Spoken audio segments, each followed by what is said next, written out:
Je dis merci au Seigneur bien-aimé d'avoir encore l'occasion de me retrouver au milieu de vous ce matin. Et je dis merci à son serviteur, mon frère, pasteur Jonathan. C'est vraiment une grâce de servir le Seigneur et de parler devant son assemblée. Merci pour les prières. Il faut que le Seigneur nous bénisse. C'est la raison pour laquelle nous nous trouvons chaque jour, chaque fois comme un culte comme celui-ci. C'est pour que le Seigneur nous fortifie davantage parce que nous avons une œuvre à accomplir. Et c'est la raison pour laquelle nous sommes encore sur cette terre. Depuis la chute, le seul plan de Dieu a été de restaurer, de sauver. C'est ce plan que le Seigneur continue de tenir. Et il t'a choisi, m'a choisi pour que nous fassions quelque chose, là, dans ce plan-là. Et il a commencé à le montrer avec Adam. Il crée tout, et le 6e jour, il dit à Adam de nommer les animaux. Quand il finit de les nommer, il se retrouve en train de se reposer avec Dieu le 7e jour. C'était très difficile de nommer juste les animaux. C'était rien. Et c'est ce que Dieu fait aussi avec nous. Son œuvre est là, il accomplit beaucoup de choses, mais le peu que nous faisons, il nous fait grâce pour que nous entrons dans la gloire et dans la joie, dans l'éternité. Amen. Vous l'avez entendu, le seul plan de Dieu, c'est le salut. C'est le salut. C'est la seule raison que nous sommes encore sur cette terre, parce qu'il y a encore des gens qui doivent être sauvés, qui sont là dehors. Et ce plan de salut, alors, Dieu a commencé depuis la chute. C'est à un moment particulier qu'il l'a montré tout clairement par Abraham. Ce plan a été bien clair. Nous lisons dans Genèse 12, le verset 1er jusqu'au 3e, là. Il dit, je crois que verset 3, « Toutes les nations de la terre seront bénies en ton nom. » Le verset sur lequel je vais donc tenir mon propos ce matin, c'est Matthieu 1, le verset 1. Matthieu chapitre 1 et le verset 1. Pendant que nous cherchons là où ça se trouve, je voudrais dire à mes bien-aimés de la chorale, je vais faire juste une remarque, peut-être que ça passe inaperçu. La chrétienté a adopté, et ça c'est bien, c'est pour honorer Dieu, tous les pronoms personnels qui concernent Dieu sont en majuscule. Est-ce que vous comprenez? Quand on dit le Dieu des cieux, le D là c'est majuscule. Quand on dit le Dieu de ce siècle, c'est D minuscule, on sait que c'est le diable. Tout ce qui concerne Dieu est avec toujours la majuscule, comme T ici, ta parole, c'est T majuscule. Donc tout ce qu'on écrit avec Dieu, c'est toujours avec majuscule. On a adopté ça pour montrer notre respect. Tu ne peux pas dire le Seigneur Jésus, tu mets le Seigneur avec S, petit s. C'est ça. Donc la personne qui s'occupe va changer juste tous les pronoms personnels de Dieu avec majuscule. Amen. Matthieu 1 et le verset 1, qu'est-ce qui est dit là?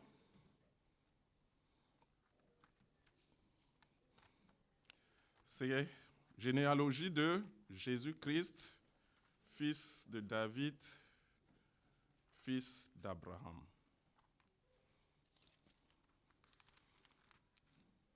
C'est Matthieu 1 et le verset 1.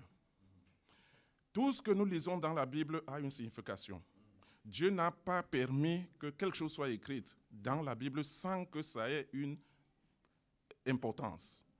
C'est parce qu'il vous arrive souvent de lire Lévitique, il y a des fois, ça semble un peu trop ennuyeux de lire la construction du temple, de lire la liste des noms, tout ça là, il y a des fois, c'est comme si on se demande, mais est-ce qu'on ne pouvait pas nous faire grâce de tout ça? Pourtant, Dieu sait pourquoi. Voilà un verset qui dit tout simplement, généalogie de Jésus-Christ, fils de David, fils d'Abraham. Qu'est-ce que nous pouvons apprendre là? Le thème, pour moi, c'est fils. Il n'a pas dit, et on sait, après, à partir du verset 2, on commence à nommer. Abraham engendra Isaac. Isaac engendra Jacob. Toute une liste. Mais à la fin, on a résumé le verset 1 avec 3 noms. Jésus, David et Abraham. Qui sont-ils donc? Ils sont des figures de proie. Dans mon introduction, j'ai dit, tout le plan de Dieu, c'est le salut de l'humanité. Donc ces 3 personnes marquent quelque chose de spécial par rapport au plan de salut de Dieu. Il y a dans la Bible 2 qualités de personnes pour que vous compreniez. Je vais prendre l'exemple des enfants de Jacob. Là, parmi ces 12 enfants, en dehors de Dina, les fils, il y avait Joseph et Judas. Si nous lisons l'histoire, on va se dire que c'est Joseph qui devait être dans la lignée de Jésus. Parce qu'il a accompli des exploits, il a fait beaucoup de choses. Mais Judas, quand on imagine son péché, il va avec Tamar, il fait des trucs, il quitte deux fois sa famille, on va se retrouver à un... On se dit, mais comment c'est plutôt lui qui se retrouve dans la lignée de Jésus? Pourquoi pas Joseph? Il y a donc deux qualités de personnes dans la Bible. Il y a ceux-là qui sont sur la généalogie de Jésus. Et d'autres qui sont parallèles, qui sont à côté, que Dieu a utilisé puissamment pour faire quelque chose pour protéger, pour sauver, pour faire quelque chose que je ne peux pas définir, mais que Dieu a permis. Je reprends. Joseph, c'est lui que Dieu utilise pour sauver la famille d'Israël, donc de Jacob. Et après, il meurt, il donne Manassé et Ephraïm, et il rentre dans les enfants de Jacob, et lui, il meurt. Mais c'est plutôt Judas qui est dans la lignée. Pourquoi cela? Et ceux qui sont dans la lignée, c'est eux qui portaient la bénédiction. Que d'Adam jusqu'à Jésus, c'est ceux qui sont là, qui sont spéciaux.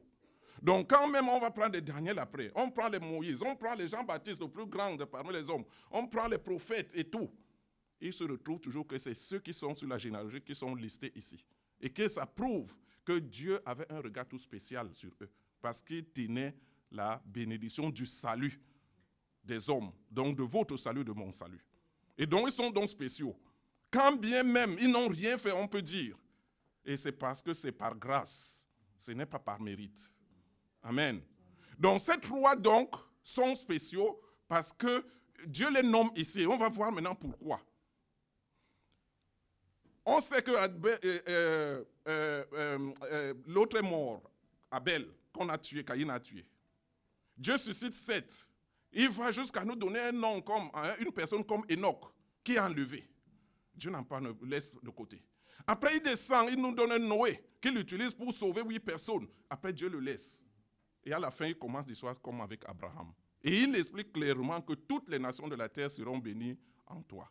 Et il met donc là maintenant quelque chose qu'avant que je le dise, suivez bien que Dieu veut relever l'homme. L'homme est tombé et il veut le relever, même comme ça lui coûte jusqu'à 4000 ans. Donc c'est l'homme que Dieu veut ramener au niveau que lui, il avait planifié avant. L'homme avec grand H. Est-ce que quelqu'un me suit? Je vais toujours me rassurer comme ça. Je vous avais dit, je le répète chaque fois ici, que je devais être professeur. Je vais me rassurer toujours que tout le monde comprend. Donc s'il y a quelqu'un qui dort, je vais lui faire signe que non, réveille-toi. Là, c'est très important. Vous allez suivre maintenant par la grâce de Dieu. Dieu n'a que le plan de salut. Et il arrive donc maintenant avec Abraham, il le prend et il donne ce plan-là. Il le met à nu que toutes les familles de la terre. Et nous étions là-dedans. Donc quand il le dit, c'est pour nous. Et qu'est-ce qu'il fait donc? Il élève un standard des hommes qu'il a eu avant jusqu'à Abraham. Et donc il crée donc maintenant, il met un standard au niveau d'Abraham de telle manière que tous ceux qui viennent après lui doivent voir que Dieu a élevé le standard. Il n'est plus au niveau bas qu'il était avant. Et c'est pour ça que j'ai dit que c'est un mystère qui ne prend pas un Enoch, où la Bible nous dit qu'il a marché avec Dieu, il a été enlevé. Et certainement que Dieu voulait nous montrer que l'enlèvement viendra plus tard. Parce que Genèse contient tout ce qui concerne Dieu dans la Bible. Donc Genèse, parce que Dieu, avant de faire quelque chose, il dit avant. Il n'a jamais fait quelque chose avant de le dire. Donc Genèse alors contient presque tout. Donc là, on voit donc déjà l'enlèvement. Mais pourquoi il ne l'a pas utilisé à la place d'Abraham, on ne sait pas. Et après encore, il descend jusqu'à Noé, il utilise un homme, il lui fait construire une arche, et il sauve 8 personnes. Et après, on sent que ça n'a pas bien marché. On reprend la généalogie, on nous parle de Sem. Et on descend jusqu'à Abraham. Et c'est avec Abraham alors maintenant que Dieu montre que mon plan est déjà clair. Je veux sauver les hommes. Abraham est donc élevé à un standard. Et c'est à partir de lui que Dieu ose dire que je suis le Dieu d'un homme. Abraham a une histoire toute spéciale. À partir de ce moment, Dieu commence à montrer que quand il prend un homme, il veut avoir toute sa descendance derrière lui. Il veut sauver tous ceux qui sont avec lui. Les parents que nous sommes doivent bien saisir ça. Que quand Dieu prend donc un homme, il l'a montré un peu avec Noé, mais il le montre encore plus clairement avec Abraham que toute sa génération, toute sa descendance fait partie. Il veut tenir. Et il lui montre que c'est Isaac qui va venir derrière lui. Ça montre aussi que quand Dieu est avec un homme, il lui révèle ce qui va venir par la suite. Il révèle à Abraham que c'est Isaac qui va venir après lui. Suivez. Quand maintenant Isaac vient, ça ne dépend donc plus de lui. Dieu a déjà établi qu'il va faire une descendance. Il va sauver l'humanité. Et il dit que ce n'est pas Ismaël, mais c'est plutôt Isaac. Quand il le choisit alors, est-ce pour dire que Dieu va fermer les yeux, que tout ce qu'il va faire, il va accepter, ou bien il pourra échouer? Non. Il veut que Isaac aussi arrive à la dimension d'Abraham. Mais Isaac n'a pas pu. Vous vous souvenez que pour bénir les fils, Dieu avait choisi Jacob, mais il a failli bénir plutôt Ésaü. Et Dieu permet qu'il devienne aveugle. Il y a des circonstances que Dieu permet dans nos vies pour que nous ne ratons pas son plan. Est-ce que nous comprenons? Et à la fin, pour montrer donc son omniscience, il continue jusqu'à Jacob. Et les trois, il dit, ça, je suis le Dieu d'Abraham, d'Isaac et de Jacob. Mais aucun des trois, les deux n'a atteint le niveau d'Abraham. Est-ce que vous me suivez? Jusque vers 14 générations après, on arrive à Isaac, à David. On n'entend plus personne là. Après Jacob, Judas vient, on sent, il n'y a plus rien, ça commence à descendre. Et c'est comme ça l'histoire de la foi dans la Bible. Que de fois la foi vient, si vous lisez les Juges, vous vous rendez vite compte de ce problème. Que la foi, quand Dieu suscite un juge, la foi d'Isaïe est là. Et après, hop, on voit seulement comment ça descend. Après, Dieu suscite encore un autre juge. Il vient, il fait des miracles, il sauve le peuple. Après, hop. Bien aimé, la foi n'est pas facile. Hein? N'oubliez jamais ça. Si nous tous là, nous sommes maintenant, quelqu'un rentre à la maison, ne lit plus la Bible, ne prie plus, ne fait plus rien. D'ici quelques années, sa foi va partir. Est-ce que vous le savez? C'est pour ça que nous sommes toujours là-dedans. Nous devons rester là. Que jour et nuit, nous sommes là-dedans. Parce que la foi, c'est très difficile. Ce que le diable a détruit dans le jardin d'Éden, personne ne peut se rendre compte. Parce que je reprends 4000 ans pour qu'à la fin Jésus vienne. Ça veut dire que nous étions tellement éloignés. Et Dieu devait amener l'homme doucement, doucement encore jusqu'au niveau qu'il a placé. Il est donc en train de le faire, mais il ne trouve personne. Qu'après Abraham, il a fallu 14 générations pour que David vienne. À cet Abraham-là, il le prend d'où? On le sait. Il le prend de Babylone, là où ses parents, Térak, étaient déjà des idolâtres. Il l'appelle là dans cet environnement-là. Et il n'a aucun modèle. Il n'a pas vu quelqu'un qui croit. Noé est loin. Quand bien même il était encore vivant en cette époque, mais il était très loin de lui. Peut-être qu'il n'était plus dans la même contrée. Donc il n'a aucun modèle. Et c'est donc ainsi que Dieu le forme. Comment il a suivi la voie de Dieu, comment il est sorti de Charan, c'est Dieu seul qui sait. Il arrive jusqu'à lui offrir son fils Isaac. Et en Genèse 22, on sent comment Dieu est satisfait avec l'adoration là. Parce que Dieu l'utilise pour montrer comment lui-même Dieu va donner un jour son fils. Dieu s'attend à ce que ceux qui viennent après lui, avec cet standard qu'il a élevé, qu'ils soient à ce niveau. Mais personne n'est arrivé. J'ai déjà repris. C'est déjà compris, n'est-ce pas? Amen. Amen. Dans cette lignée, on arrive jusqu'à Boaz et à Isaïe, qui est le père de David. Samuel vient pour nommer un roi, comme Dieu l'a envoyé. Les 8 fils d'Isaïe viennent. Le prophète Samuel pense que non, c'est celui-là, il est très grand, il est élégant, il est bien musclé. Dieu lui dit que non, ce n'est pas lui. Qu'est-ce que le papa de David fait? On se rend compte qu'il ne se disait pas que David pouvait être celui-là qui devait le suivre, ou bien que celui-là que Dieu pouvait choisir. qu'est-ce que ça veut encore dire? Que lui-même ne savait peut-être pas que c'est lui qui tenait la bénédiction du monde. Quelqu'un me suit? Et si lui-même ne le savait pas, comment il pouvait donc l'impacter sur son fils, sur un de ses fils? Certainement pas. Parce que ce n'est que ce que tu as que tu peux donner à quelqu'un. Et si toi-même tu n'es même pas conscient de ce que tu as, comment tu peux vraiment prétendre donner quelque chose à quelqu'un si tu ne sais pas ce que tu as? Et c'est pour ça donc que c'est important que chacun de nous sache, connaisse son identité, que nous sommes des chrétiens, que nous apportons la bénédiction. Quand bien même, Jonathan qui dit, même quand nous ne voyons pas, nous savons que nous sommes des bénédictions, que si j'arrive quelque part, je sais que je suis un représentant du royaume des cieux, je peux impacter, je peux décider, je peux bénir. Mais si quelqu'un ne le sait pas, alors là, Dieu a un problème. Donc Isaïe ne sait pas que c'est David que Dieu a choisi. Et ça montre encore, comme je vous ai dit, que la foi ne faisait que descendre. La foi ne faisait que descendre. Pourtant, dans le plan de Dieu, ça doit monter.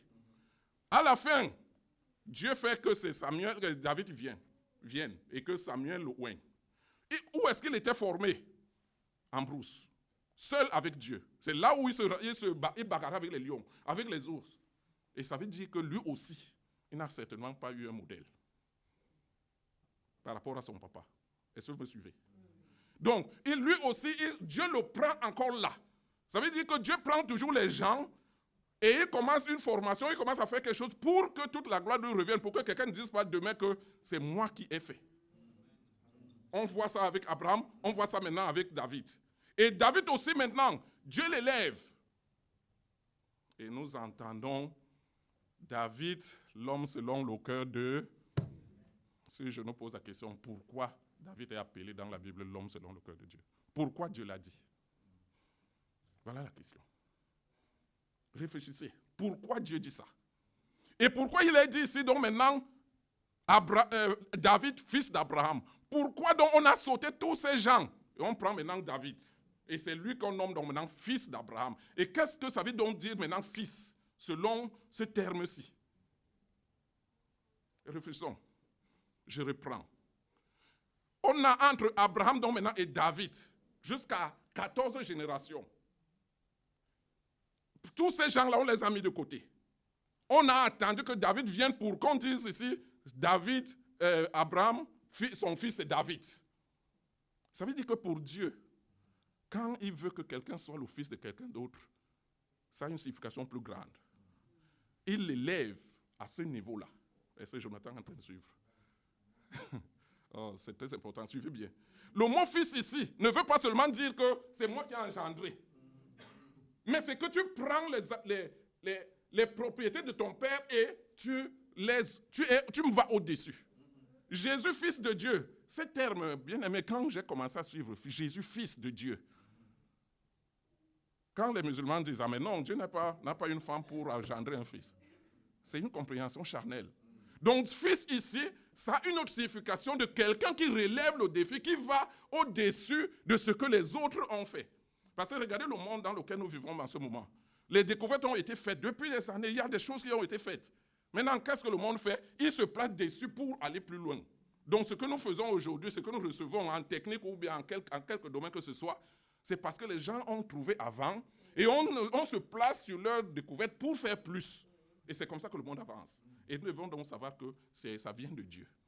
Donc Dieu a voulu donc trouver quelqu'un maintenant qui élève le standard, qui dépasse maintenant le niveau d'Abraham. Et il a donc trouvé un David. Et il appelle donc maintenant l'homme selon le cœur de Dieu. Et lui aussi, il reste là. Il doit donc maintenant aussi trouver quelqu'un. La Bible nous dit qu'entre David et Jésus, il y a eu combien de générations? 28. Entre David, 14 générations après, c'est la déportation. Dieu ne trouve personne. Il les envoie à la déportation. Quand ils reviennent encore, 14 générations après, avant que Jésus ne vienne, ça veut dire 28 générations sont passées sans que Dieu trouve quelqu'un qui arrive au niveau de qui?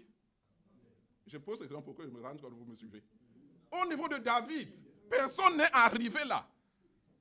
Je vais donc. Et qu'est-ce qu'il est arrivé jusqu'à ce que Jésus vienne? Et Jésus alors défie. Hein? nous savons que personne n'a été comme lui. Remarquons donc maintenant que ces 3 personnes, chacun a une histoire, toute spéciale. L'histoire d'Abraham à son époque, c'est elle qui est plus longue dans la Bible pour un homme. Son histoire est bien relatée. Et là, il commence, il a une femme qui est Sarah. David vient, lui, il est jeune homme. Il n'a pas de femme. Et quand Jésus vient, il est bébé. Est-ce que vous comprenez? Et chacun de 3 a une histoire. Lui, Abraham, appelé ami de Dieu, jusqu'à ce que même une partie de ses jours de mort, une partie, parce qu'on appelle ça paradis.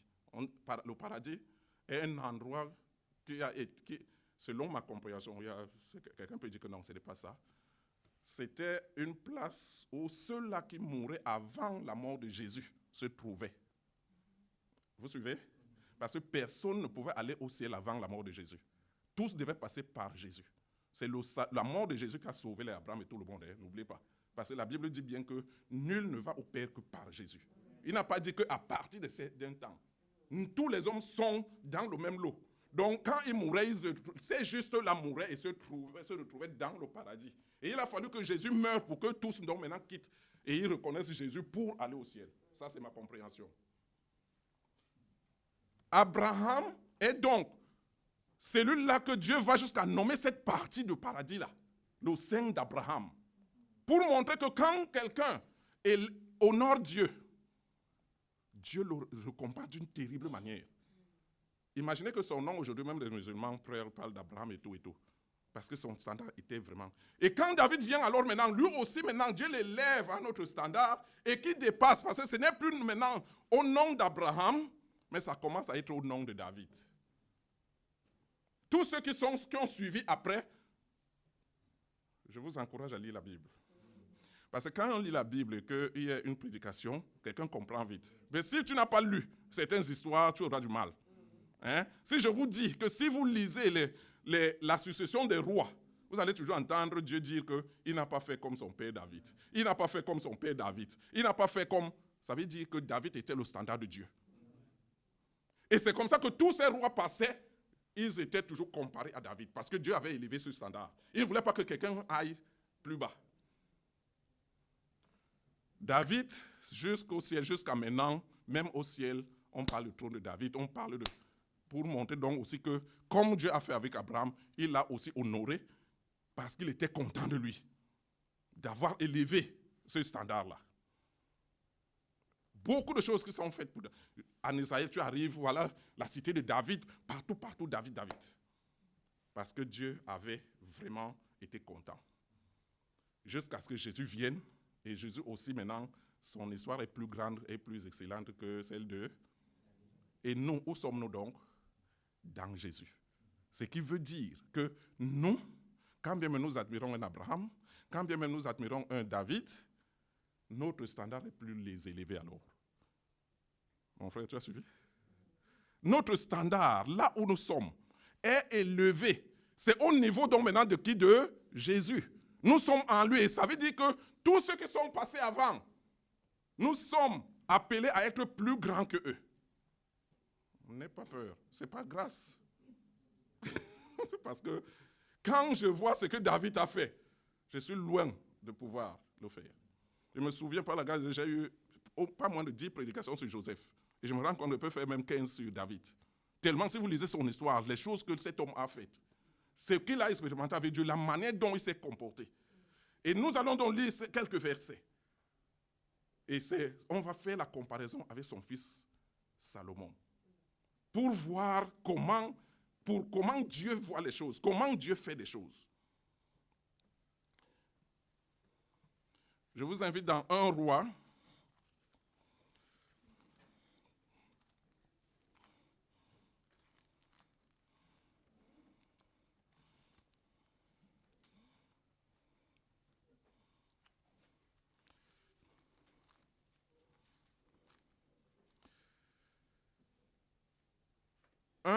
chapitre 15, chapitre 14, le verset 8. Nous allons commencer à lire parce que j'ai posé une question. Il faudra bien que je réponde à cette question.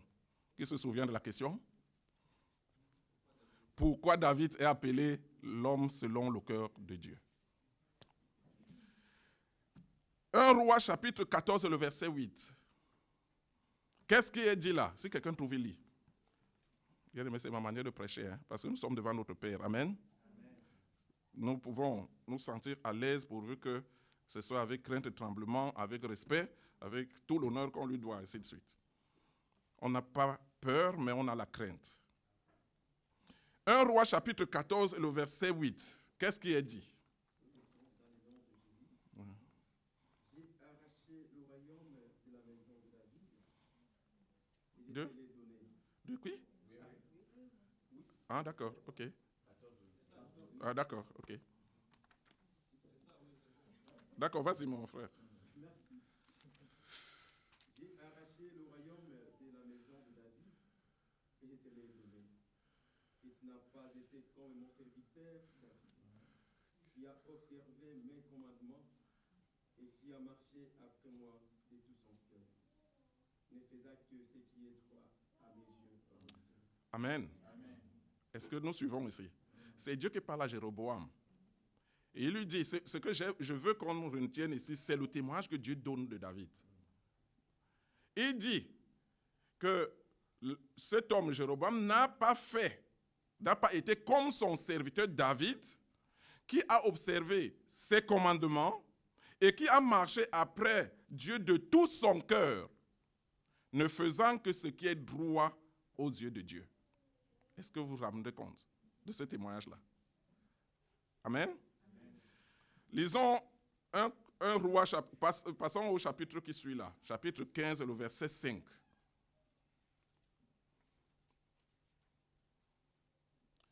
Je lis pour nous. Car Dieu a fait ce qui est droit aux yeux, car David a fait ce qui est droit aux yeux de l'Éternel.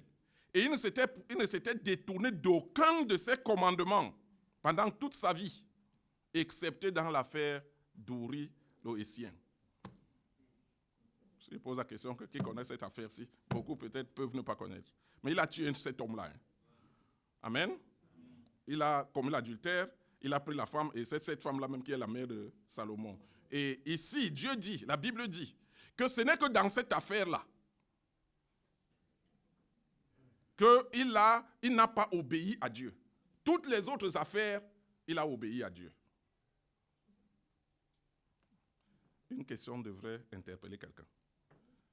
Que comment un homme, toute sa vie, il n'y a qu'un seul cas où Dieu dit qu'il n'a pas fait comme il a voulu. Est-ce à dire que lui ne péchait pas, que c'est le seul péché ici? C'est donc là où je vais vous montrer qu'il faut que nous suivons bien ce que la Bible dit. Qui se souvient que David a fait le dénombrement et que Dieu l'a puni? Qui a déjà lu ça? Il y a ces gens qui n'ont pas encore lu. Un jour, David dit à Joab, son chef de l'armée, il dit, va me faire le dénombrement. L'homme lui dit, non, que ça ne plaise à mon roi. Pourquoi? Il insiste, alors que Joab sentait que ça ne peut pas être la volonté de Dieu. Et à la fin, il a fait le dénombrement là. Quand il finit le dénombrement, c'est là où David se rend compte qu'il a commis un péché. Il a mal fait. Et il vient supplier Dieu. Dieu envoie un prophète pour lui dire que tu vas choisir entre 3 mots, 3 punitions. Et à la fin, il choisit, il dit que mieux vaut tomber entre les mains de Dieu. Voilà un cas encore, on sait que David. Mais pourquoi, cette fois-là, le Seigneur ne tient pas compte de ça? C'est plutôt ici dans l'affaire d'Uri. Et dans l'affaire d'Uri, là, de sa femme, on voit bien que David ne s'est pas vite rendu compte de ce péché-là après 9 mois. C'est quand la femme est sur le point d'accoucher que ce problème sort. Ça veut dire que pendant 9 mois, il ne se rendait pas compte qu'il a commis un péché. Ça, c'est des mystères. Ça veut dire quoi? Ça veut dire que Dieu sait là où quelqu'un désobéit d'une manière claire. Est-ce que vous m'avez compris? Parce que je viens de montrer un exemple où il a fait quelque chose qui n'était pas dans le plan de Dieu. Mais il ne savait pas. Est-ce que quelqu'un suit? Mais c'est plutôt dans l'affaire d'Uri ici que la Bible dit qu'il a suivi tous les commandements de Dieu, excepté dans cette affaire-là. Et c'est là où on peut faire la différence entre deux choses. Suivez très bien. Il y a des choses où nous commettons comme péché qui n'ont rien à faire avec ce que Dieu nous a demandé de faire. Hein? Et là, il faut faire la différence. Je reprends. Si Dieu me demande, lève-toi, va prêcher l'évangile dehors là aujourd'hui. Je prêche l'évangile, je reviens. Dans la maison, je devrais me reposer. Je commence à regarder les choses bizarres dans la porno et tout ça. Est-ce que vous voyez la différence entre les deux? Je devrais me reposer, mais je me trouve en train de pécher. Et là, c'est autre chose que j'ai fait la volonté de Dieu. Mais si, supposons que Dieu me dit encore, lève-toi, va faire encore telle chose. Je me lève encore, je pars. Mais quand je reviens. Dieu connaît ça. Donc, il fait la différence entre le péché que nous commettons et l'obéissance à sa parole. Mais les deux se rencontrent dans le sens de la sanctification. Que il va nous conduire à faire toute sa volonté. Il va aussi nous délivrer de ça. Et c'est là où un jour il va nous demander que ne reste plus à la maison, quitte de là. Ou bien ferme ta tête. C'est là où tu vas donc commencer à désobéir si tu ne fermes pas. Est-ce que quelqu'un a compris la différence? Et Dieu, donc, moi je suis convaincu, c'est ça qu'il montre ici. Il a fait, parce qu'il connaît, la Bible dit, c'est David qui a même eu cette révélation, il sait de quoi nous sommes faits. Il sait que nous sommes faibles. Si quelqu'un ose dire que moi je n'ai jamais péché, c'est menteur. Mais il n'a pas sauvé certains, il n'a pas donné le témoignage à certains parce qu'eux n'ont pas péché. Mais il donne le témoignage à ceux-là qui donnent leur cœur. Et nous allons donc voir la différence maintenant.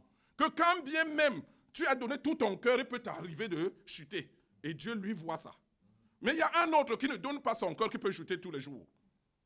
Donc David, alors, a été un homme qui a donné tout son cœur à Dieu. Et même parce qu'il est faible, et Dieu permet ça pour que nous nous rendons compte que nous n'allons pas trouver une excuse pour ne pas faire la volonté de Dieu parce que nous sommes pécheurs. Toute personne sur la terre, là où nous sommes, nous tous, je prends mon cas, je vais trouver certainement quelqu'un qui est dans les mêmes conditions que moi, mais qui a fait plus que moi pour Dieu. Et un autre qui est dans les mêmes conditions que moi, qui a fait peut-être moins. Est-ce que vous comprenez? Et Dieu voudra donc que moi, je fasse tout pour toujours copier celui qui est plus grand. Donc c'est ça là que Dieu cherche. Donc David alors arrive et Dieu est satisfait parce qu'il donne tout son cœur donc maintenant à Dieu. Malgré son péché. Parce que là, vous devez remarquer quel rôle joue notre volonté par rapport à Dieu. Que c'est nous qui décidons. Que nous pouvons être là tranquilles, on sent que fais ceci. Un autre cœur te dit ne fais pas. Fais ceci. Un combat s'engage, mais c'est toi qui décides. Et donc cette volonté, alors Dieu nous l'a donnée. Et c'est là où nous sommes donc responsables. Que quand nous lisons dans la Bible, nous savons que Dieu ne veut pas qu'on mente. On arrive devant des situations, ne mente pas. Et que je ne décide pas je refuse de prendre la décision du côté positif que la Bible m'a enseigné. C'est là où j'ai donc péché.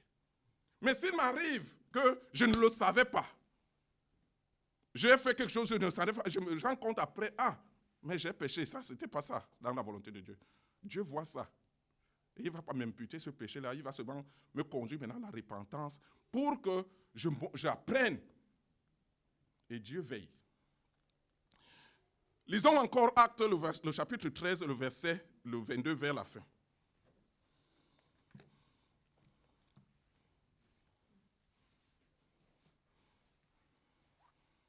Actes, le chapitre 13 et le verset 22.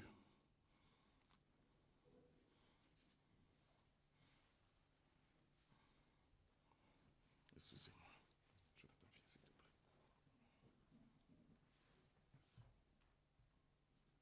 Actes, le chapitre 13 et le verset 22. Qu'est-ce qui est écrit là? Toujours comme témoignage pour David. Il les a rejetés. Il les récita pour moi. David, auquel il a rendu ses témoignages. J'ai trouvé David, fils d'Isaïe, homme selon mon cœur, qui accomplira toutes mes volontés. Qui accomplira toutes mes volontés. C'est Dieu qui donne le témoignage ici et il dit que j'ai trouvé un homme qui accomplira, donc c'est le futur. Est-ce que vous suivez? Il a commencé à le former. Dieu connaît nos cœurs. Il sait la personne qui est en train de s'engager et il voit comment la route va être encore plus libre parce que lui va accomplir ça pour que la personne arrive à faire donc toutes ses volontés. Ce n'est pas qu'il a commencé à faire toutes ses volontés-là dès que Samuel l'a oué. Il a fallu une formation. Il a fallu qu'il commence à marcher avec Dieu. Et Dieu a donc vu ça ici. Est-ce que Dieu voit ça en nous? Ça dépend de nous. Pour que nous comprenions dans ce message, je suis en train de laisser certaines choses pour les dire une seule fois. Nous allons donc faire la comparaison avec Salomon. Qui est Salomon? Il est le fils de David. C'est lui que Dieu même nomme. Il lui dit, parmi tous ses fils-là, beaucoup il en a eu, il lui dit que c'est lui qui va le remplacer. Adonijah a voulu prendre le trône et tout ça. À la fin, Dieu a jugé le prophète. Il a fallu que c'est Salomon qui vienne au trône. Salomon vient au trône. Il a hérité de quoi? Il a hérité de quoi? De tout. Nous nous souvenons que David, avant qu'il ne meure, a voulu même construire le temple pour Dieu. Et c'est lui qui a créé les chantres. Il a organisé les chantres dans la maison de Dieu. Il a fait tellement de choses. Et tout ça par amour pour Dieu. Il veut construire le temple pour Dieu. Dieu lui dit qu'il a versé beaucoup de sang. Il a fait beaucoup de guerres. Et que ce n'est pas lui, mais c'est plutôt Salomon. Et qu'est-ce qu'il fait? Il reçoit le plan de construction du temple par Dieu. Et il remet ce plan-là. Moi, je me pose la question. Comment ces gens-là parvenaient à écrire un plan? Nous, aujourd'hui, il faut faire, il faut dessiner. Je ne sais pas comment Dieu a fait pour qu'il puisse lui expliquer comment. Et quand on voit même la construction de ce temple, on se demande vraiment comment. Ça, c'est miraculeux. Il donne le plan à Salomon. Il prépare les matériaux à Salomon. Il prépare tout. Qu'est-ce que Salomon vient faire? Dites vous-même. Si quelqu'un, et on va même jusqu'à lui donner même les constructeurs, les travailleurs, tout. Il n'a qu'à construire le plan, construire le temple, selon le plan et les moyens qu'on lui a donnés. On lui a aussi donné des hommes. À la fin de sa vie, on se trouve que, ou bien même au milieu de sa vie, il a plein de femmes, 1000 femmes, il a beaucoup d'or et d'argent. La Bible va jusqu'à dire qu'il n'y a personne dans ce monde qui pourra avoir autant d'or que cet homme a eu. Il a eu la sagesse, il a eu tout. Je me permets de vous faire rire. Je ne sais pas ce qui motive souvent les femmes, mais je sais que pour les hommes, femmes, écoutez, les hommes ont 3 problèmes. Ils veulent la gloire, ils veulent les honneurs, ils veulent l'argent, ils veulent les femmes. Il a tout eu, il a tout eu. Les femmes, moi, je ne sais pas souvent ce que... Mais voilà un homme, suivez bien, il a tout. Et c'est là où il doit commencer à servir Dieu. Et si vous vous rendez compte de la différence, que l'autre, lui, n'avait rien. Il n'a rien. Il n'a même un papa qui n'est même pas un modèle. Il doit bagarrer. Dieu l'a formé. Celui-ci maintenant, il se trouve qu'il a tout ce que les hommes désirent. Il n'a plus besoin de rien. Il va même jusqu'à quand on lit les Ecclésiastes. Il va jusqu'à dire que j'ai voulu même donner mon cœur à la joie. Pour goûter à tout. Il a goûté à tout. Que quelqu'un ait 1000 femmes, moi je me demande que comment est-ce possible? Si ce n'est pas la Bible qui le dit, je n'allais pas croire. Essayez d'imaginer 1000 femmes. Quel genre il n'a pas eu? 700 officiels et 300 concubines. Et c'est sûr que peut-être on n'a même pas pu compter d'autres. Dieu seul qui sait. On se pose donc la question, suivez donc très bien. Lisons 1 Roi 3 et le verset 3. Au début, quand il vient de prendre le trône, la Bible va jusqu'à dire qu'il aimait l'Éternel. 1 Roi, non, je crois que si ce n'est pas 1 Roi, c'est 1 Samuel. 1 Roi 3, je crois. Salomon aimait l'Éternel et suivait Les coutumes de David. Amen, ça va, c'est suffisant. C'est tout ce que je voulais noter. Donc quand il vient au trône, la Bible dit qu'il aimait qui? Et plus tard, est-ce qu'il a continué d'aimer l'Éternel? Qui connaît la fin de Salomon? Bien aimé, lisons la Bible. Lisons la Bible. C'est très important. Et ça, vous savez, il y a 3 piliers dans la vie chrétienne. 3 grands piliers. Déjà, la fondation de toute notre vie chrétienne, nous tous là, c'est la grâce que Dieu nous a accordée dans la mort de Jésus. C'est ça le fondement. Et nous mettons foi à ça. Si quelqu'un, avec la mort, que Jésus est mort là à la croix et il ne croit pas, il ne peut pas être sauvé. Dieu a déjà tout fait. Il attend seulement que l'homme croit. Ça, c'est le fondement de notre vie chrétienne. N'oubliez jamais ça, que ce n'est pas grâce. Aucun de nous ne doit juger un païen, même là dehors, que vraiment, pourquoi il ne croit pas, pourquoi. Sache seulement que toi, ferme la bouche, Dieu t'a fait grâce. Tu as cru, parce que c'est encore un mystère. Comment toi, tu as fait pour croire? C'est le fondement. il y a là 3 piliers sur ce fondement qui doivent être bâtis. Si un flanche, ta vie chrétienne ne va pas tenir. Ces 3 sont la connaissance de la parole de Dieu, ce que Dieu dit. C'est un des grands piliers. Le diable utilise ça. Que c'est pour ça que vous entendez les problèmes par-ci, les gens discutent, parce qu'ils ne lisent pas, ils ne savent pas ce qui est écrit. Et le diable, lui, connaît bien ce qui est écrit. Hein. Donc nous aussi, nous devons connaître, savons comment il a tenté le Seigneur Jésus. Avec la Bible elle-même. Donc nous devons connaître d'abord au moins ce qui est écrit. Le deuxième pilier, c'est la vie de sanctification. Si tu vis dans le péché, tu ne vas pas tenir. Quel que soit tes dons dans l'église, quel que soit ce que tu fais, tu demeures dans le péché. Tu n'iras pas loin. Et la troisième chose, la conduite par le Saint-Esprit. Que le Saint-Esprit nous révèle, nous enseigne, nous conduit. Ces 3-là sont très importants. Et si un flanche, ta vie chrétienne ne tient pas. Donc, bien aimé, lisons la Bible. Lisons la Bible. Tout le temps, lisons ce qui est écrit là pour retenir ça. Un jour, il peut arriver que nous n'ayons plus la Bible. Suppose un peu qu'un jour, on te prend, tu es en prison. Tu n'as plus rien. Et moi, je nous encourage même à connaître même les chants par cœur. Que quand je prends un chant, je peux chanter sans avoir à lire. C'est important. Vous vous souvenez que Paul et Silas étaient en prison. Et s'ils avaient les cantiques là-bas. Ils ont commencé à chanter. Il faut que ça sorte de notre cœur. Salomon, à la fin, à cause de ses multiples femmes, n'a plus suivi l'Éternel. Est-ce que vous suivez? Lisons donc maintenant 1 Roi chapitre 11, le verset 4. Dieu donc maintenant est fâché. Dieu est fâché contre lui.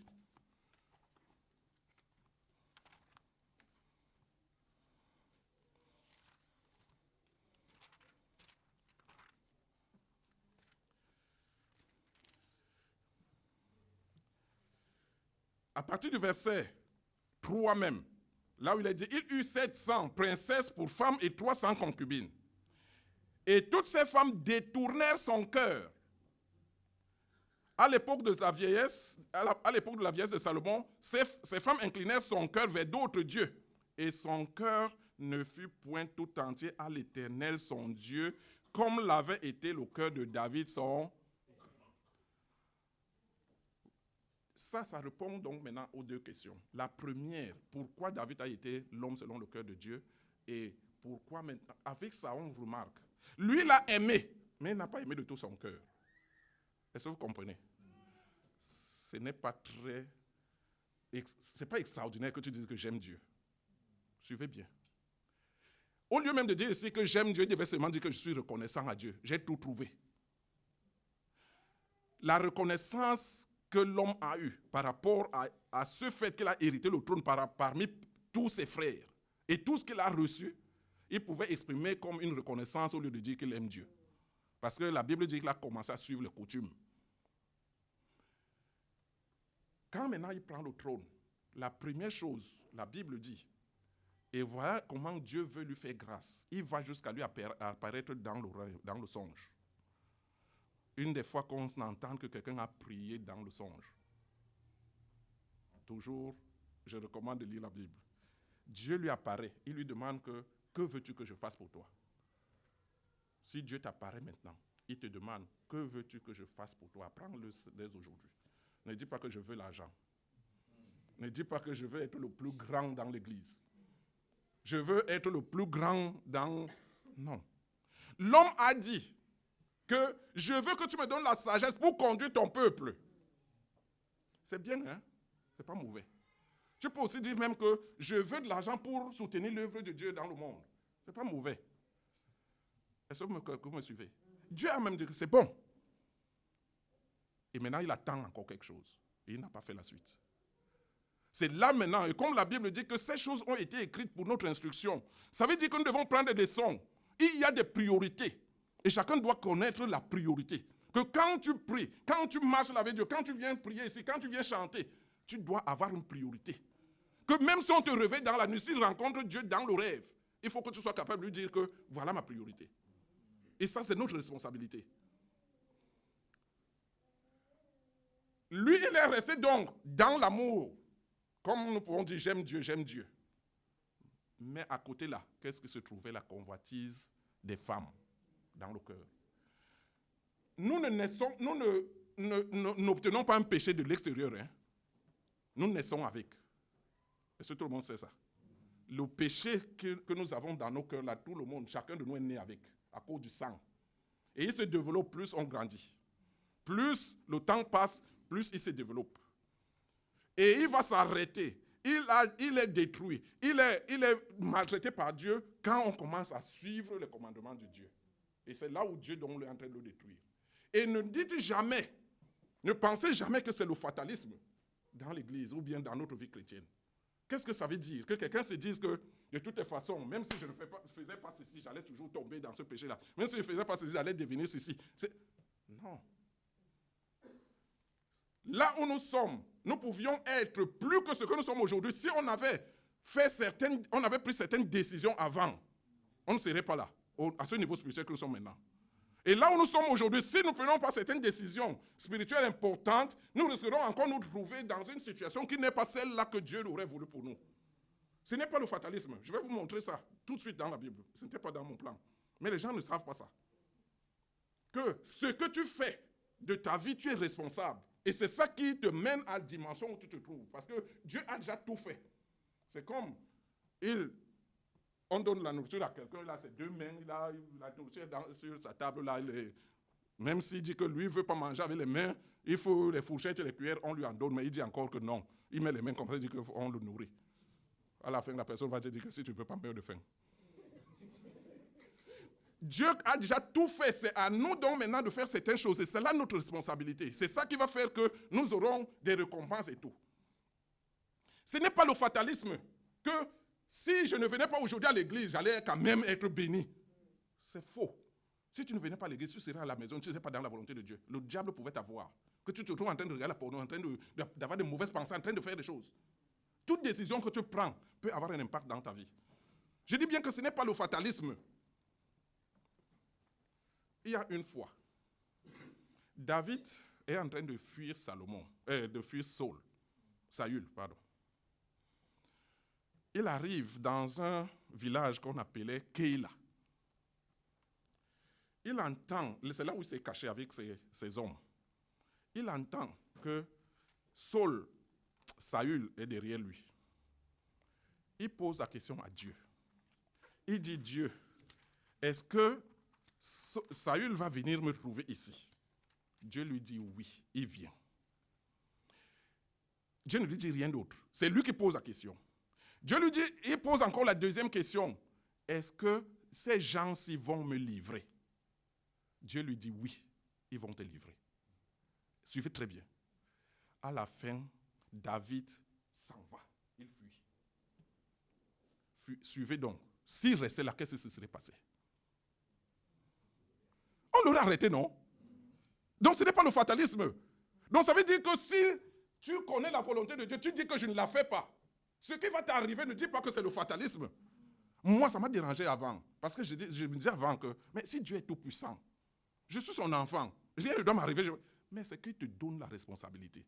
Il veut que tu fasses. Parce qu'il ne traite plus. Le niveau où nous sommes là, nous devons arriver au niveau des fils, non pas des enfants. La Bible fait la différence ici. La différence est entre les enfants et les fils. Ça, dans cette Bible. Donc, si quelqu'un reste enfant, il va continuer à avoir seulement le lait.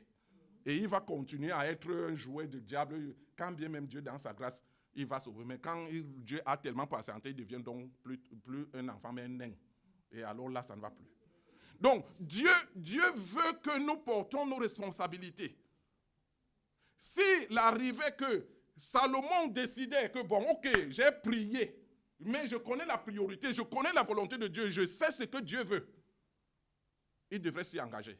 Et il devait savoir. Et Dieu a commencé donc à lui dire que si tu marches dans les pas de ton père David, je ferai ceci, je ferai cela.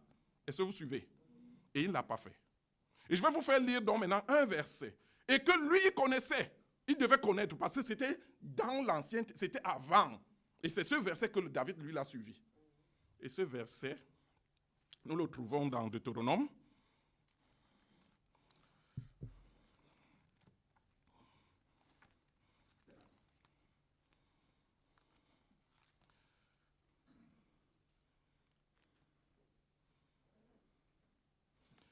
Dans Deutéronome 6, et le verset 4 à 5. Lisons ça. Deutéronome 6, le verset entre 4 et 5. Le verset 4 et 5, je vais dire.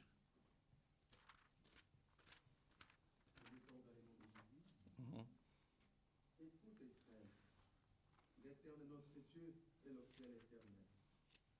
Tu aimeras l'Éternel ton Dieu de tout ton cœur, de toute ton âme et de toute ta force. Et ce commandement que je te donne aujourd'hui sera dans ton cœur. Amen, ça va. Voici ce que Dieu dit. Écoute Israël, l'Éternel notre Dieu est le seul éternel. Tu aimeras l'Éternel ton Dieu de tout ton cœur, de toute ton âme et de toute ta force. Et c'est ça que David a fait. Salomon ne l'a pas fait. Il est resté avec cet amour-là, que moi je dirais reconnaissance. Et ça, vous savez que là où nous sommes, quelqu'un, même dans le monde maintenant, si quelqu'un te remplit de richesses, te fait beaucoup de bien, tu peux dire, je t'aime. Tu peux lui dire ça. Mais à l'instant là, tu veux lui dire que je suis reconnaissant. Dieu n'attend pas l'amour des gens. Il attend tout le cœur des gens. Est-ce que vous me comprenez? Parce que si ton cœur n'est pas encore tout entier à Dieu, tu n'es pas sûr qu'à la fin, il ne va pas être détourné. Et Dieu le sait. Voilà le cas ici. Et c'est pour ça donc que nous devons comprendre que si Dieu a appelé David, l'homme selon son cœur, parce que cet homme a donné tout son cœur. Tout son cœur, il n'a plus rien gardé. Et c'est ça que Dieu attend de nous. N'oubliez jamais ça. Dans Marc alors, 12, il est même ajouté ici là, suivez, quand on lit ce verset ici dans l'Ancien Testament, il est seulement dit, tu aimeras l'Éternel ton Dieu de tout ton cœur, de toute ton âme et de toute ta force. Mais dans Marc, on a ajouté un point. Lisons donc maintenant Marc chapitre 12 et le verset 30. Marc 12, le verset 30.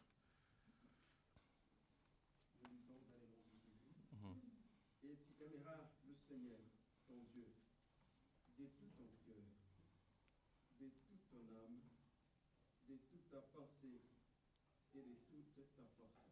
Amen. Ici, on a ajouté même ta pensée. De toute ta pensée.